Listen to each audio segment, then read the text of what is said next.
মৰিয়নিত সাংবাদিকৰ প্ৰতিবাদত হেও মানিলে আৰক্ষী প্ৰশাসনে। সাংবাদিকক প্ৰহাৰ কৰা দুই আৰক্ষী জোৱান কিনাৰাম ফুলগয়াৰী আৰু পংকজ ভূঞাক ৰিজাৰ্ভ ক্লজ।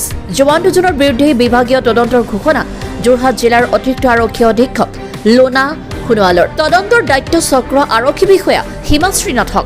তদন্তত দোষী সাব্যস্ত হলে নিলম্বিত হ'ব আৰক্ষী জোৱান দুজন। ইতিমধ্যে আমি আপোনালোকে গম পালে যে কালি এটা ঘটনা সংঘটিত হ'ল আৰু এজন সংবাদকৰ্মীক আৰক্ষীয়ে প্ৰহাৰ কৰিলে। সেই ঘটনাৰ প্ৰতিবাদত আমি আজি ইয়াত এটা প্ৰতিবাদী কাৰ্যসূচী গ্ৰহণ কৰিলোঁ, অৱস্থান তৰ্মঘট কৰিলোঁ। অৱস্থান তৰ্মঘট কৰি থকা সময়ছোৱাতে যোৰহাটৰ অতিৰিক্ত আৰক্ষী অধীক্ষক লোনা সোণোৱাল মৰিয়নিলৈ আহে, মৰিয়নি থানালৈ আহে।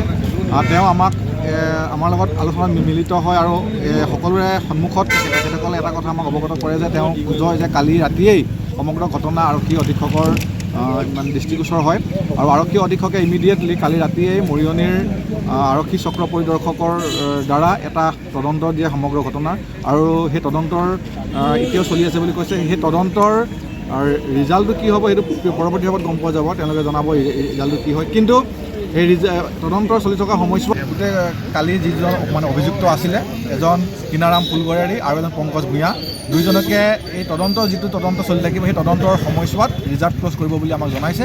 আৰু সমগ্ৰ বিষয়টোত আমি সকলো সংবাদকৰ্মীৰ যিসমূহ তাত প্ৰতিনিধি আছিলে বিভিন্ন দলৰ বিভিন্ন সংগঠনৰ সকলোৱে সহমত প্ৰকাশ কৰিছে আৰু আৰক্ষী অধীক্ষকৰ সেই যিটো ব্যৱস্থাটো আমি সন্তোষ প্ৰকাশ কৰিছোঁ। কাৰণ আমি এইটো কোৱা নাই যে ইমিডিয়েটলি তেওঁ চাদৰ বৰ্খাস্ত কৰক কিবা কৰক, এটা ঘটনা ঘটি গৈছে কিন্তু আমি তাৰ প্ৰতিবাদ কৰিছোঁ আৰু প্ৰতিবাদৰ পৰিপ্ৰেক্ষিতত জিলা আৰক্ষী বিভাগে আমাক যিটো তেওঁলোকে আমাৰ আশ্বাস দিলে সেই আশ্বাসত আমি প্ৰত্যয়ন কৰিছোঁ আৰু গতিকে আমি এই মুহূৰ্তলৈকে সেই যিটো প্ৰতিবাদী কাৰ্যসূচী গ্ৰহণ কৰিছিলোঁ আমি সেই প্ৰতিবাদী কাৰ্যসূচী এতিয়ালৈ প্ৰত্যাহাৰ কৰিছোঁ।